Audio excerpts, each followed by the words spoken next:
Bismillahirrahmanirrahim. This is Salim Akhtar Malik, your host at the Observation Post channel.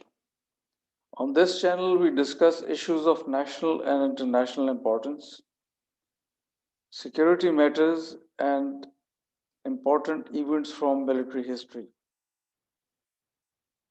You can interact with me on my channel by giving your views and comments, which are very important to me and which help me in further fine tuning my talks. You can also contact me and connect with me at my Twitter address, which is at SalimAkhtar53.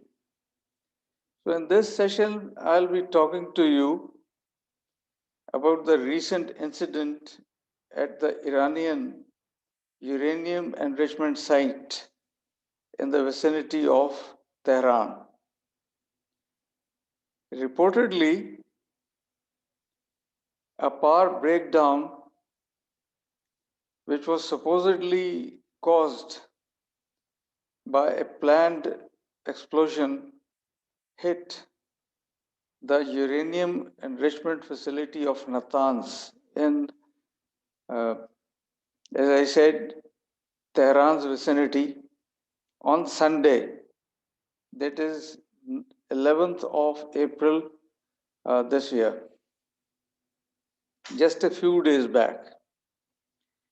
The Iranian officials accused Israel of masterminding the explosion and termed it as an act of sabotage. They said it was aimed at destroying Iran's nuclear program. Israel did not deny it, whereas America distanced itself from the incident. There were confusing reports regarding the type and nature of attack. Iranians denied that it was a cyber attack. However, they may be deceiving the world and not telling the truth. Most likely, it was a physical explosion combined with a cyber attack. So the question arises, why does Israel want to destroy Iran's nuclear program? What is the motivation for Israel to deny Iran our nuclear capability?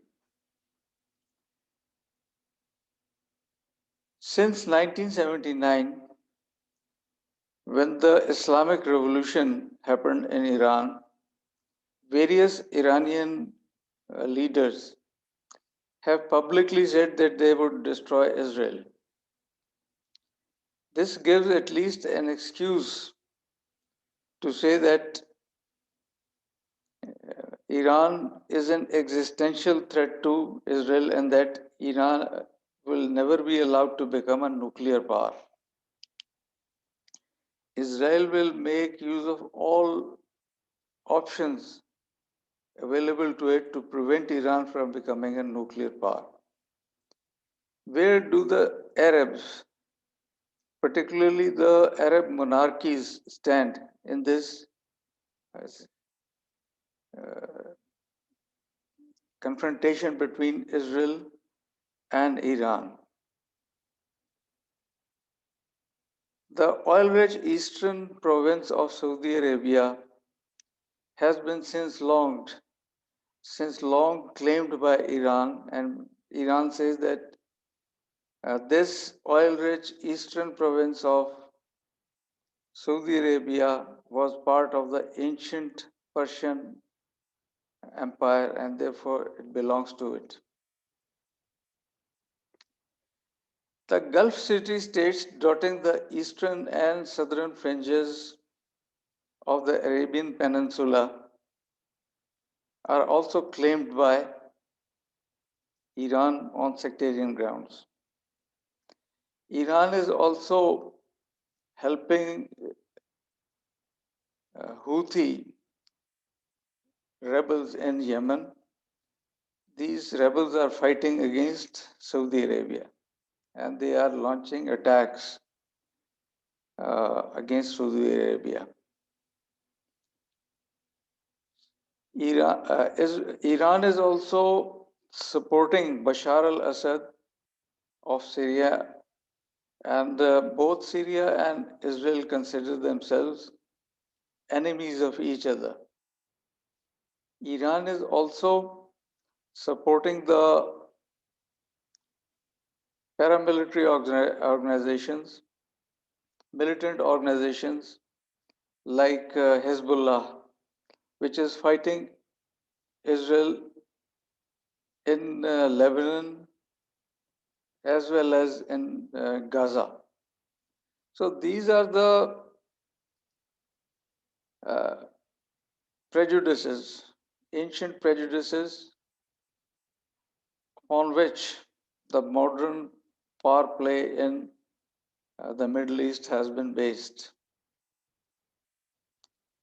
Now, based upon these undercurrents in the politics of Middle East, the most likely confrontation in Middle East will take place between Iran and Israel. If the national power of a country is the aggregate of its gross national product, its military power, ranking in science and technology, and its internal stability, then Israel and Iran almost have the same national power. Israel has a certain edge over Iran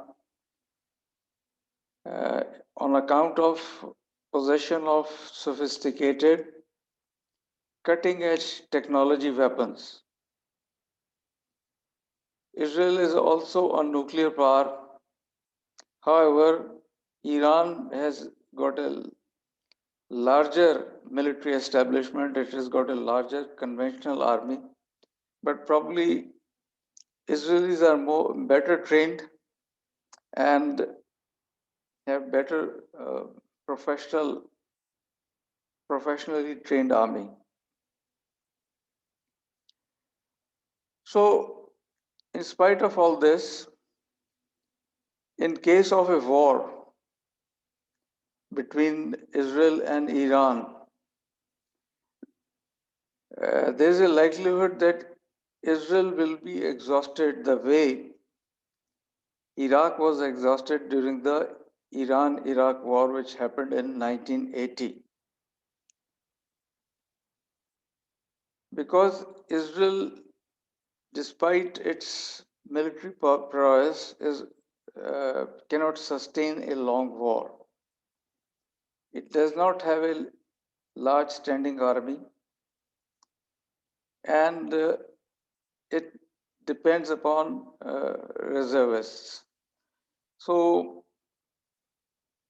it is for this reason that both the United States, which is also against Iran's nuclear program, as well as Israel, don't want a conventional war with Israel. They are seeking a way out to circumvent a conventional war with Israel through a non-kinetic means, by waging a non-kinetic war against Iran. In the wake of the Second Gulf War, which was fought between the coalition headed by the United States and Saddam Hussein's Iraq, the war was won by the coalition headed by the United States, but then the United States military realized that it was very cumbersome and very expensive to fight a conventional war. And it was expensive in terms of casualties, though they were much less than the casualties suffered by Iraq. However, in terms of casualties and uh, the efforts required, the expenses and the expenditure on war was much more than the United States would be able to sustain in future wars. So they came up with a novel concept which they called effects based operation. Now, effects based operation is essentially a form of air warfare where the enemy is destroyed, the enemy's forces as well as its infrastructure is destroyed from air. However, it has one weakness that in case of an air offensive against the enemy's installations and forces, some installations, particularly if the country is nuclear power or one which is struggling to become a nuclear power like Iran, some of its installations will escape destruction and would be resurrected eventually because it is the engineers and the scientists of that country which is being attacked who are the main asset in a nuclear program, and they would eventually resurrect the program. So, an effects based operation, besides making use of air warfare, would always reinforce it with the use of cyber war as well as employment of electromagnetic pulse weapons. So, in a limited operation where the enemy states or a hostile states nuclear installations were destroyed, this has been practiced and this has been followed. This concept has been followed, and at least it has happened twice during the last few years. The first instance was a joint United States Israel cyber attack on the same facility which Israel attacked some days before.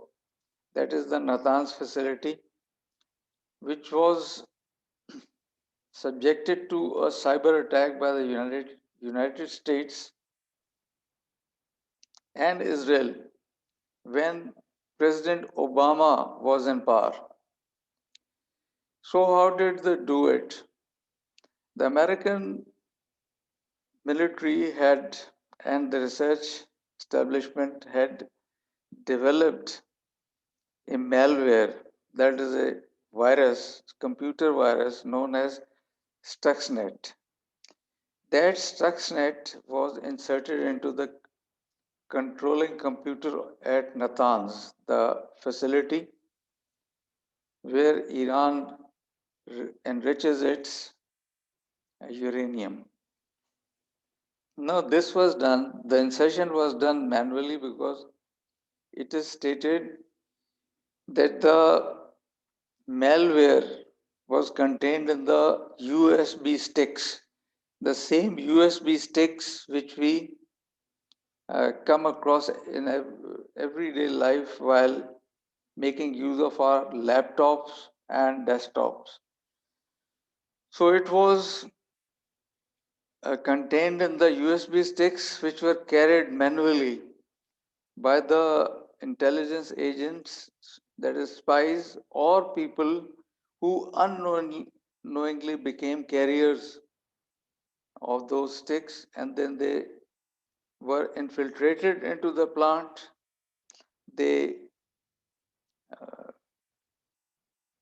inserted those USB sticks into the computer, the main computer controlling the centrifuges at Natanz, and the computer was shut down.